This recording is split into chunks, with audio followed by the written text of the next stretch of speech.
रुद्राक्ष कहती यह महादेव लुह जदि केबे आसे तेबे निजे पोछि नेब, जदि अन्य काहाको पोछिबाकू देव तेबे से आपणको उपयोग करिवो। आपणको दुर्बलता को जानी प्रथमे आपणको सहानुभूति देखाइबो आउ ता बदल रे बहुत किछि नै जिवो। सेथिपाई निज दुर्बलता को निज लुह हबाकू केबे भी देवनी, ताहार गंध बारिबाकू काहाको भी दियोनी।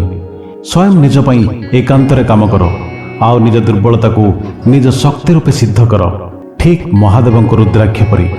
निज लुह को निज दुर्बलता को एक नुआ रूप दियो। मन रख, जदि निज दुर्बलता को अन्य को देखाइब तेबे ताहा असफलता मार्गर प्रथम पाद हेब। नीति मोर, नियति आपणकर।